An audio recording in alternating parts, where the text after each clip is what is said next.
Charles, you are right. The Fed will cut interest rates in September. Can you really see the future? They're going to cut it. And then we are going to get the Clarity Act. And then we're going to have the GIGACHAD bull run. Welcome to the dawn of the digital golden age. Feels like it's a walk in the park in a bed of roses and that everything couldn't be better, right? I know how you guys are feeling. I know how a lot of people in the crypto space are feeling right now. They're feeling fear, they're feeling reluctance, hesitancy, doubt, maybe even a little bit of PTSD from last cycle, wondering why. Why aren't my altcoins higher by now, especially Cardano, which is the focus of this video. So I'm here to tell you, I came on here 2 weeks ago and I said I was buying the Bitcoin dip. I stand by that. I am still incredibly bullish. There is nothing that has changed my opinion about whether or not we are in a bull run as of right now. Bitcoin could even drop into the early and mid 90s and we're still in a bull run long term. So I want to get on here and remind you to keep your head in the game, stay cool, calm, and collected. And let's go back through the journey of Cardano and why I'm doubling down and buying this dip in anticipation of the GIGACHAD bull run that Cardano founder Charles Hoskinson speaks of. As you guys know, I'm a huge Cardano fan. It was one of my first bigger investments in the space alongside Snoop Dogg's son, Cordell Brothers. So shout out to him. He and I have that in common. And I just believe that Charles is a visionary founder. I believe that Cardano could have what it takes to win this race, to be one of the horses that wins the race, the blockchain boom, similar to the likes of Amazon back in the .com boom. Fun fact, Amazon corrected 90% after the .com boom bust and now came back to be one of the top 5 biggest, largest assets in the world. And that's what I believe Cardano could be capable of over time and why I'm so bullish long-term on ADA. Now, previously, you've seen me talk about ADA, and we actually came up with a log scale long-term chart prediction for ADA at $75. Now, that sounds crazy right now.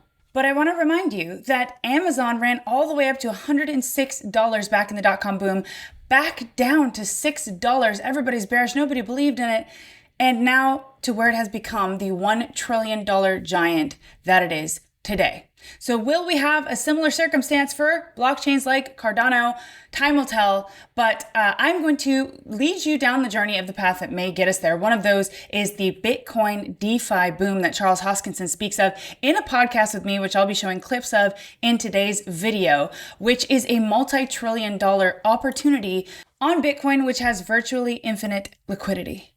Although the path to a $75 Cardano might be long, I believe this bull run we could reach anywhere from $6 to $10 Cardano and upwards of that number if things get really heated as they have in previous cycles. So I'm going to take you through the chart where I first invested, what happened after the last halving, why this cycle looks a little bit different, and why Charles Hoskinson also believes that we may be in an extended cycle to the end of 2026.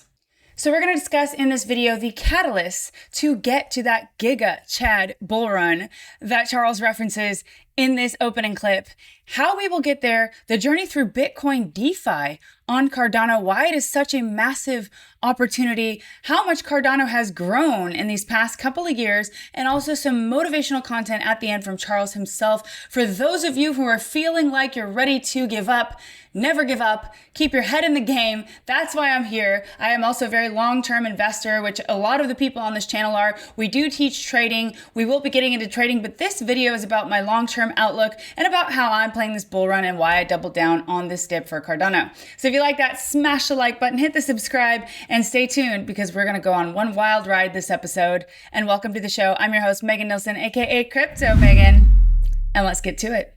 All right, so first up, we're going to have a look at just exactly why Charles believes we are going to have the GIGACHAD bull run that he speaks of. Let's check it out.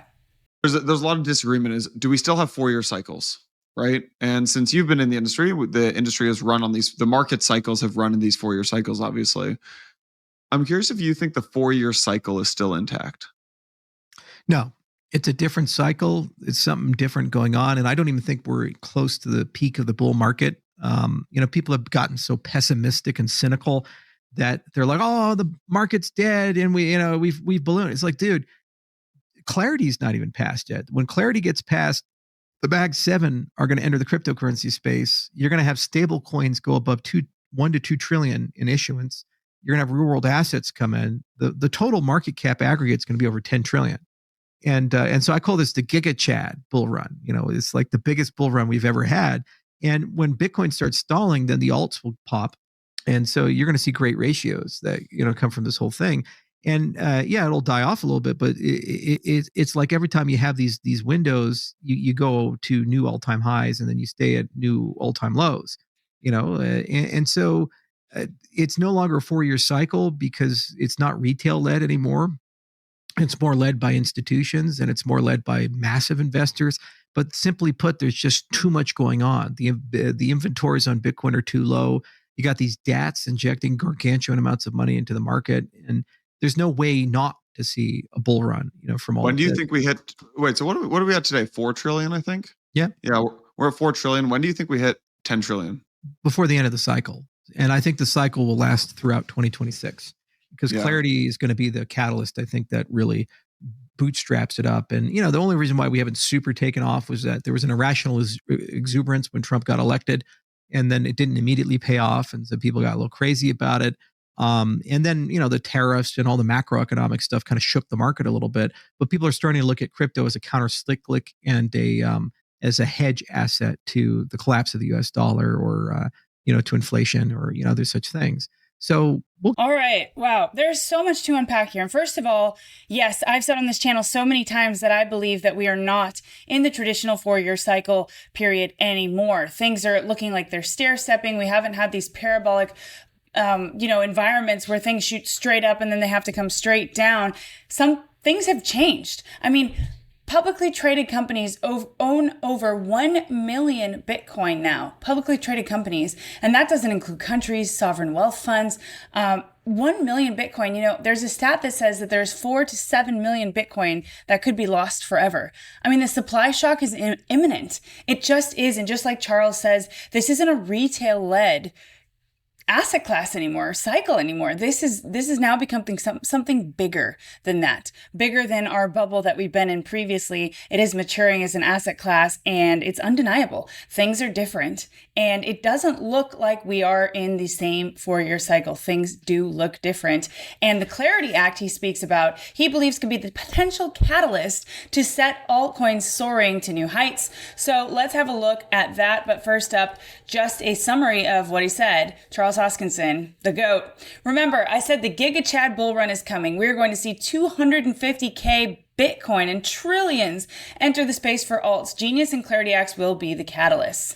I think he has a major point here. And then you may be wondering, well, what exactly is the Clarity Act? So I have another clip here to play for you about the Clarity Act and the similarities between the dot-com boom and now, similar to when the Clinton administration let the internet rip. And as a result, we have Amazon, Uber, Google, all the major institutions in the US. That could be happening again if this Clarity Act is passed. Let's have a look. We passed the Clarity Act in the House before we left for August. We showed overwhelming bipartisan support. Why? Because we know we need the United States to be the leader in Web3 technology, and that means we need a regulatory framework for digital assets here in the United States. This is possibly the most important piece of legislation that the Senate's going to pass in a bipartisan manner later this year. I'd love to see the Senate bring up the Clarity Act again, as passed by the House with overwhelming support. And if they do that, I think what we have an opportunity to do is cement the U.S. as the global leader in the digital assets space. This is incredibly important at a period of time where the United States dominated Web 2. It led to big tech. I don't love all aspects of big tech, but at least they're domiciled in the United States of America. Web 3 is an opportunity to democratize the internet and make sure that that innovation and development is occurring in the United States, providing appropriate consumer protections. And if the Senate acts on the Clarity Act as passed by the House, we have an opportunity to truly unleash the golden age of digital assets here in the United States and maintain the United States as the world leader in the digital assets, but also importantly in the broader tech space as we see this evolution from Web 2 into Web 3. Wow. Super powerful. I mean, the Clarity Act, which could open up everything, which could lead to the floodgates opening up, the trillions just pouring in as the U.S. takes the lead. Of course, that's what the U.S. wants. As we have a pro-crypto administration with the Trump administration, they do want to position themselves as the world leader. And this would be an important piece of regulation to pass in order to do so. It's really exciting. The way he describes it about democratizing the internet and being able to let it rip similar to the .com age. I want to see it. We all want to see it. Charles Hoskinson believes that this is the catalyst that could lead us to that GIGACHAD bull run. So keep your eyes peeled for this throughout the year. And let's see what happens with the Clarity Act.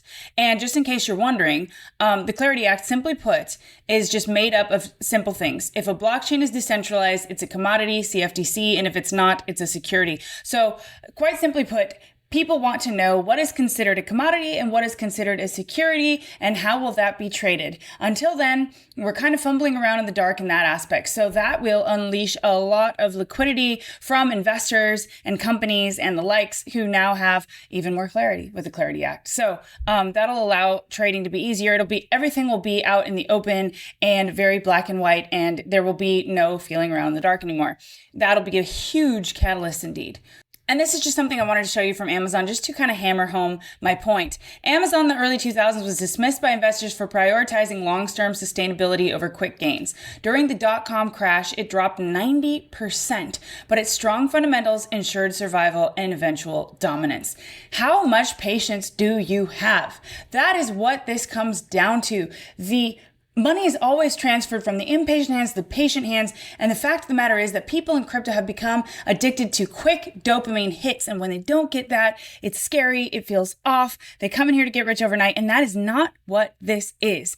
This is about wealth building. This is about, being first in a movement, right? Being part of the early adopters, as if you had the chance to go back before the internet became a huge thing and be involved in that early wave. Well, now here we are. It's not going to be easy. In fact, oftentimes to get ahead in life, you've got to do the hard thing.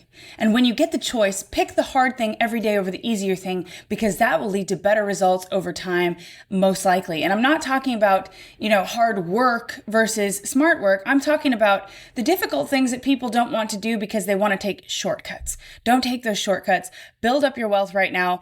I am buying this dip. I'm doubling down on Cardano, and I'm going to show you exactly what my plan is here as we get into the chart. But I just want you to visualize this, okay? And have a look at this. Amazon IPO'd at $18 in 1997, almost 500% in 2 years to 106.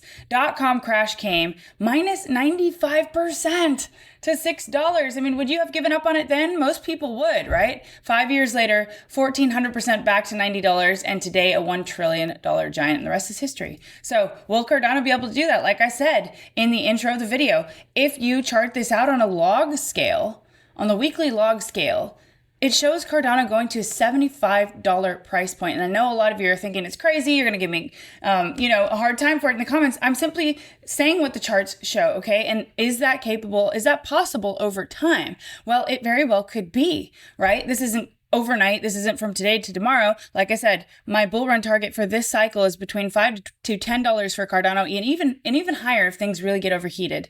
But over time, I believe this asset, Cardano, will do incredible things. And part of that is because of all of these use cases, including DeFi on Bitcoin via Cardano. That's a powerful thing. I broke it down in my podcast with Charles. I'll play a few clips for you here at the end. But I just want you guys to understand why I'm so bullish and why I believe that there's a lot of room to run here for Cardano. Next up, Charles Hoskinson says, nothing's going to stop this train. Crypto's going to 10 trillion, and the bulk of that is going to be in the US. Exciting time. We got to get this done, guys. There is nothing that is going to stop in the train. Like I've said on previous videos, to all of my, my live followers and community, shout out to you.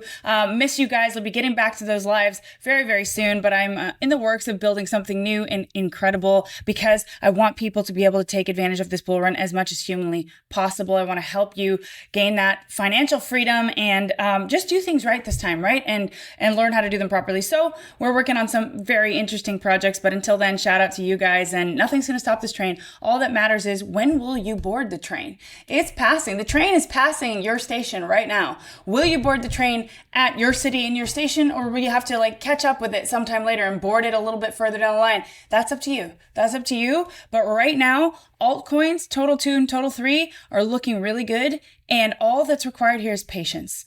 So now we're going to talk a little bit about the growth and future aspect of Cardano, as there is a lot to be bullish on. First up, I love this. Reminder, if staked ADA were counted as TVL, Cardano would rank number 2 in the world.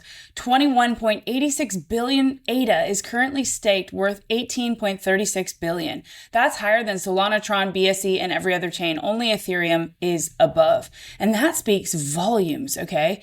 And here's why. And when you plug it into ChatGPT, asking what is the significance of this, here's what comes back, okay? With 21.86 billion ADA stake, 66 to 70% of circulating supply, Cardano has one of the highest staking participation rates of any major blockchain. This shows extremely strong community trust and alignment with the protocol in comparison with other chains that have lower percentages staked, meaning fewer holders are actively participating in network security. Not only that, but usually you stake your coins when you're bullish long-term, right? And you just park them and you stake them.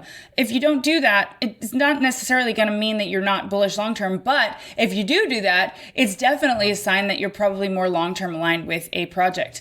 Economic security. Staking directly contributes to security of the Cardano blockchain, so having 18 billion plus in valued commitment signals that the economic foundation of the network is very strong. Misleading TVL comparisons. DeFi TVL from places like DeFi Llama often undervalue Cardano because native staking isn't included, right? And we are talking native staking now. If it were, Cardano would instantly jump to number 2 globally, ahead of Solana, Tron, and BSC, all of which get recognition for higher TVL today. This means Cardano looks smaller than it actually is. Okay, liquidity versus locking. Cardano's design allows stakers to keep custody of their ADA while staking. It isn't locked. That is a huge, huge feature as well. This is different from Ethereum, where staked ETH without liquid staking derivatives is effectively locked until withdrawals are enabled. This makes Cardano's staking model more user-friendly, but ironically also keeps economic weight invisible in TVL stats. Narrative and market perception. Crypto markets love rankings and narratives. If staked data were included, Cardano would instantly look like one of the biggest ecosystems, shifting the perception that it's behind in adoption. Okay, so this is an important metric to consider. So I bought here in around February, and then you can see here that I mapped out in December 2020. December 28th, right before the end of the year, was right when Cardano started to make its massive rise. Now, when you compress the chart, this whole thing just looks like a flat line, right? But then you open it up, and actually there's quite a bit of activity going on, but more or less it was in a range until December that year after the halving, when it absolutely exploded to over $3, and the rest is history, right? Well, this cycle is looking very different. So here was the halving, April 19th, 2024, and Cardano ranged down and to the right after the halving, which is what it did last time as well. We did have some explosive price action from 32 cents all the way up to $1.33, which is phenomenal. But we did not have this explosive sort of parabolic run. This looks more like a stair step, right? So now we have Cardano around 81 cents. We could get a correction down to around 73 to 74 cents, and that would be totally healthy, and I would be buying more there. So will Cardano have one of these massive parabolic blow-off tops? Maybe it'll look more like a stair step from here on out. But I do think that we're in for a very, very explosive run this past phase of the bull run, and that we will get another massive rise in Cardano. That is just my thought. But I have a long-term outlook on this, and that's the way I'm playing it. So next up is the Midnight Protocol is making all the waves right now in crypto. They had, or potentially will have, one of the biggest airdrops in crypto history. And I got to sit down at this past conference in Germany, where I hosted the stage at conference with Fami, the president of the Midnight Foundation. Truly phenomenal team. And this next era of blockchain and scalability and mass adoption all requires privacy. You wouldn't want your bank account transactions broadcast in public for everybody to see. It's the same thing in blockchain, to simplify it to the utmost. It is the same thing. You don't want all of your transactions broadcast. It's not scalable. It's not viable. So Midnight helps with data protection as well as privacy on chain, right? So Websoft is joining forces with Midnight to build an institutional grade dark pool trading platform. This project will use Midnight's privacy-enhancing technology to create a secure, fully anonymous, decentralized exchange. Midnight works on zero-proof knowledge rollups, ZK rollups. It's really interesting technology, and I'm excited to dive even deeper into this ecosystem. So the partnership addresses a foundational challenge for institutional finance in decentralized ecosystems, where the need for confidentiality conflicts with inherent transparency of public blockchains, and will include a full suite of DeFi components for developers. This is the future. And now on to a partnership highlight. I am really excited to announce that I've done a new partnership with iTrustCapital, the leading crypto IRA company. Okay, so this is super exciting for me because I believe in a long-term vision and wealth building over time. And there's no better way than to pay yourself right now for the future. Your future self will highly appreciate this. And it is the absolute best way to take advantage of this infrastructure that we have, which is you can buy and sell crypto tax-free within your IRA account. And iTrust is the most trusted platform right now. They've done over 14 billion in transactions and have over 200,000 accounts. Guys, this is a no-brainer for me. As you know, as you're trading and making massive gains, you'll have to track those gains and pay capital gains taxes on them, but not in the crypto IRA. You can buy and sell and trade tax-free within your IRA with iTrust. It is absolutely amazing. I will be adding Cardano, Bitcoin, and other cryptos to this IRA for long term, where you can buy and sell and trade for very low fees. It doesn't cost anything to open up the account. You do it in minutes. And I'm very excited for this as a partnership. If you use my link in the description below, you will get a $100 sign up bonus, and it is absolutely worth it, guys. I will be talking more about them in the near future, and also doing interviews with some of the team members just to get into the bottom of, why this is so powerful. So there are so many tax advantages. You can buy and sell crypto, gold, and silver 24/7, unlike traditional markets, at low cost and no monthly fees. So this is truly a game changer, guys, and make your retirement funds work for you. I am very excited for this, and I can't wait to share more on it. So shout out to iTrust, and thank you for sponsoring this channel. I cannot wait to delve deeper into this and into my whole plan, the entire program that I'm building to help teach you guys different strategies to help build that wealth long term. So here's my landing page. You can scroll down and see a little bit more about iTrustCapital and how it works. And funding is just, you can sign up for an account within minutes. It is seamless and easy, and it's actually very exciting as well. So you can use the code Megan9 to get your $100 funding bonus, or use the link in the description below. And shout out to iTrustCapital for sponsoring the channel, and I can't wait to delve deeper into this. Now to finish the episode, I want to take you down the journey of just exactly how Bitcoin DeFi on Cardano would look. And this epiphany moment, the way that Charles Hoskinson describes it, as simple as an on-off toggle switch to go on that DeFi journey via Cardano, right? So he describes it almost as a vacation and equates it to the analogy that gold is only valuable if it sticks around the mine, referring to Bitcoin and how we should actually be able to get yield out of that and use it for a greater purpose rather than to just sit in the gold mine. Let's check it out. So what we did is we tried to pull an Apple with, the iPod with the wheel. We said, you know what, we're going to do the toggle. So with a little toggle switch, Nice. you have your Bitcoin and you have a switch, and you push the switch and it says DeFi mode. And there you go. Wow. You're in Bitcoin DeFi mode, and no mention of another network, no mention of other things. And we found a way so that all your transactions, you can pay your fees in Bitcoin, and all your returns you can get back in Bitcoin. And then the third part is, well, what can you do with it? Where does the yield come from? Can you lend it? Can you stake it? Can you buy things with it? Can you trade it on DEXs? So you need a DeFi ecosystem for this. So if you like a decentralized ecosystem with no central point of failure, then Cardano is for you. And so there's a great overlap between these two ecosystems, and ADA is the deflationary asset, just like Bitcoin is a deflationary asset. So it's very similar. It's a slightly different emission schedule, but inflation is monotonically decreasing. So once Bitcoiners start seeing all of that, they say, okay, the principles align, the technology aligns, and it does in many ways feel like a spiritual successor or continuation of what they're looking for. But what's nice is that Bitcoin and Cardano kind of make each other better. Bitcoin is a very secure audit layer. It's a giant value store, a lot of liquidity. Cardano is an amazing computation layer. And so when you pull these two pieces together and you have a little toggle to be able to go back and forth, we can allow a seamless experience. If you want to live in a world where every transaction is always secured by Bitcoin, there's a path to do that. If you want to live in a world where it's a little faster and cheaper and you have still very good security, but it's not completely secured by Bitcoin, there's a way to do that as well. But you don't pick that for the user. You let them decide. And that's really the cool part about that layer too. If you design that UX layer the right way, then it's just basically not only a toggle, but an advanced setting. And you should either pick the default setting or you can pick your own customization of it. And once you start looking at it that way, then maximalists fall into a configuration setting as opposed to a philosophy. They just basically pick the most draconian and expensive way. But then other people will say, actually, I like the other way. I think that's a better way of going about it. But the other paradigm is that it's a silly thing to say that gold is only valuable if it sticks around the gold mine. The Bitcoin network is a gold mine. It's the most expensive and successful gold mine, I think, of all time. And it produces gold, which is Bitcoin. And Bitcoin is scarce and it's valuable and it's expensive to make. Well, you can move gold around. And so Bitcoin can go on a vacation. It can go to Coinbase. It can go to, Binance. It can go to other networks as wrapped assets.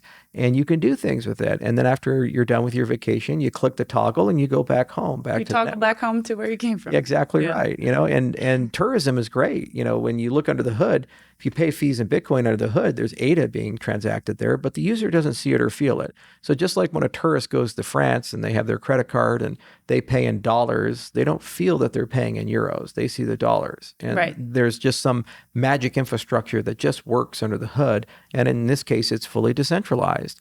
And that's how it should be. And now one of the most important segments that Charles Hoskinson referenced in this podcast with me is the power of RWAs and the lending market, which is going to be gargantuan, as so many people who bought Bitcoin earlier on, or just in general, don't want to sell their Bitcoin because they believe that this asset will rise over time. There is a path to utilizing that Bitcoin through lending protocols and as a collateral so that you don't have to sell it and you can use it for other things, to get yield, to borrow, to lend, to use as collateral. All of these new use cases are going to be absolutely massive. Check it out. Let's say you got in very early, like Bitcoin at $10 or something like that. Yeah. Well, you probably don't want to sell your Bitcoin at $120,000 and have a gargantuan capital gains event. Right. So if your hypothesis is that Bitcoin is just going to continue to get more valuable, well, right now your investment strategy is to buy and hold. Well, what if you could lend it or, do something else with it? Borrow against it. Yeah. And then if you can do that, then the nice thing is that you don't have a tax event from that, but you can get a yield from it and it'll continue to appreciate in value. And that's what people do all the time in traditional finance. Right. So we think the lending markets are going to be massive for Bitcoin because of the supply dynamics that they have. So that ecosystem side is mostly partner driven. And we have some really cool products on the real finance, the real fi side, so real world assets that we want to bring in. All right, now on that note of Bitcoin lending being a gargantuan market, check out this tweet, okay, by Adam Livingston. Why Bitcoin-backed lending will change everything. The dam is breaking. As you read this, the global monetary system is imploding. Bitcoin-backed lending is the neutron bomb that vaporizes 500 years of central banking. This is how digital scarcity is weaponized. So it's a really interesting thread that, with some interesting thoughts. I asked ChatGPT to summarize it because it is a very long thread. And the core message is that Adam argues that Bitcoin-backed lending markets marks the irreversible tipping point in global finance, rendering legal tender law meaningless, accelerating fiat collapse, and shifting economic power to those who adopt Bitcoin early. Okay, so I won't go over all of this, but with Bitcoin lending, purchasing power erodes under fiat inflation. With Bitcoin lending, you accelerate fiat's demise by preserving your own wealth. Individual self-preservation leads to the collective collapse of fiat, a Nash equilibrium outcome. The magnitude, Bitcoin-backed lending isn't just financial innovation, it's a controlled demolition of central banking. The shape charge is already in place, threatening governments, banks, and pension funds that rely on fiat. So the final truth, this isn't a future scenario, it's happening now. Platforms are live, billions are locked, institutions are allocating, and governments are paying attention. Early adopters are compounding wealth at exponential rates with unstoppable network effects. Call to action, build your vault and Bitcoin system, stack, borrow, preserve wealth, or cling to fiat and watch wealth evaporate. The Bitcoin lending revolution isn't just about money, it's about power. And as Charles Hoskinson loves to say, we've got to push the power to the edges. So yeah, go and check out that thread. It's absolutely wonderful. But there is a path and a journey in which, we can live off of that Bitcoin in our, eventually through the IRA, the crypto IRA, like iTrustCapital, or just your Bitcoin holdings that you use for your day-to-day life. You can also now use it with Proppy for collateral for property, to buy a property on chain. It is happening now, and it's happening faster than we think, and is truly a beautiful reality. So yes, he is absolutely right about that, and I can't wait for that. And finally, guys, a fun account of Charles Hoskinson's bullet ant ritual in the Amazon, what that felt like and what that led to for him in his life. It's a very unfiltered, unapologetic approach. I absolutely love this moment. It's very candid, and we had a good laugh. And also, he just explains that he pushes himself to his furthest humanly possible limits, right? He's pushing the limits, getting out of his comfort zone, entering the dragon's den to unlock his full potential as a person, as a founder, as a visionary in this space. Tell us just briefly about that and why you do that, and what the takeaway is. So oftentimes it involves alcohol and YouTube. That's where most of my bread ideas come from late at night. So years ago, I was watching YouTube videos and I came across this guy did a bullet ant ritual. Bullet ants. And bullet ants are like these giant ants, and they have these big stingers, and they inject you with nerve toxins, and these neural toxins are super painful. It feels like getting shot or set on fire. It's really horrible. Doesn't sound. Oh, it's so bad. So anyway, they have this ritual where you go down to the Amazon, find this tribe called the Sataramawe, and then you convince them to basically let you collect the ants, put them in gloves, and put your hands in the gloves and let them bite you a bunch of times. So I said, you know what? That sounds like a lot of fun. So I kind of looked for an opening in my schedule. And Is that what occurred to you? It did. It did. Right. I'd rather do that than some of these things at conferences. I'll tell you that. But anyway, so I went down to the Amazon. I trained for a whole year to do it. And it was a big mind game, and we had to go find the tribe. So, sailed up the Amazon River and eventually found them. And then we had to convince them to let us do it. And so then they do everything in their power to kind of like psych you out and make you quit. So the first step is you have to go find the ants. And so you go out in the jungle and you have to find this very particular tree and tap it with a machete. And then these giant ants come out. They're just huge. And they kind of crawl out up the branches, and they give you a little stick, and you have to use the stick to collect them. Of course, they sting you while you're collecting them, and you put them in a tube. And that was the first step. And then after you fill the tube with a ton of ants, and you have all your stung hands, then you go to stun the ants. And so the next step is you have to find these very specific leaves, and some are poisonous and some are a sedative. And they all look exactly the same. And, your cell phone was of no help. So then you have to find the right leaves and hope you didn't pick the poison ones, and then grind them up and then put them inside the bowl of water. And then you pour all the ants in the tube and hope they don't bite you into the water, and then they go to sleep. It's a sedative for them. Okay. Then you take the sleeping ants and you have these gloves, and you got to weave them into the gloves one by one meticulously and hope they don't wake up and sting you while you're doing it, which of course they do, because why not? And then they just mess with you more. They're like, it's lunchtime. Let's go get some lunch. And so then you go and you're eating lunch, and you're like, I don't want to fucking eat. You're like, if I get bit by these things, am I going to throw up, shit myself? I mean, what am I going to do here? I don't know what's going on. And they take you down to your underwear, and then you go down, they paint you with this black paint, and then you put your arms on it, and they put the gloves on for 8 minutes. And it feels like a sewing machine with a hot needle going into your hands, just like this, and it's just biting you and biting. And they make you dance for all those 8 minutes in this weird ritual where you dance in a circle around while you're getting stung.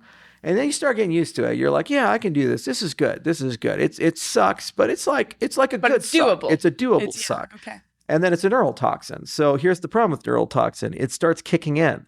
So after they take the gloves off, you feel pretty good. You're like, all right. I did it. And then you just get this deep throb. It's like a wow.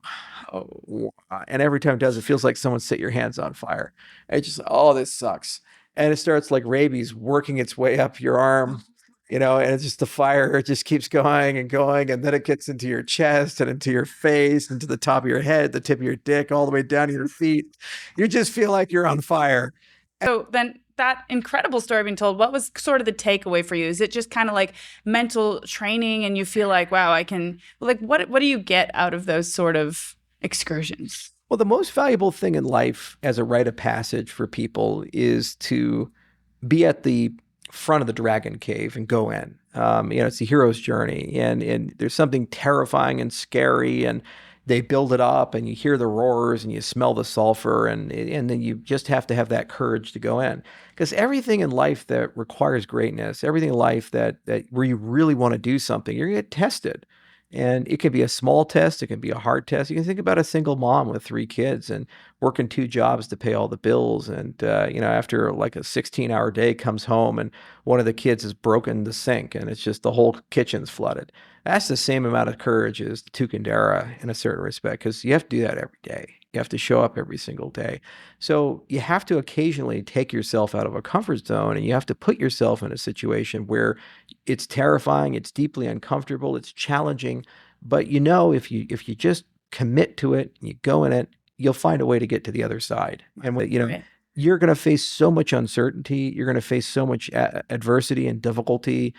It was hard the last 4 years under Biden, where the U.S. government was literally unified to kill our industry. They sued every major exchange. They shut down people's bank accounts, including one of mine. And they were just vicious, and so unnecessarily vicious and Kafkaesque. They say, come in and register, and then Coinbase tries to do it and they sue them for it. I mean, it was horrendous. so bad. Right. But it got better. We got to the other side, and now we're getting out of it. So you have to learn how to survive and all those things, and you have to develop that resilience. I think it's motivating and inspirational.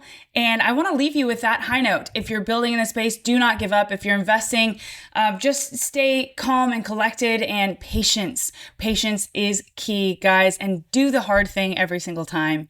And that's all I'll leave you with today. I hope you enjoyed this episode. If you did, hit that like and subscribe. There will be lots more videos like this to come, and I'll see you tomorrow.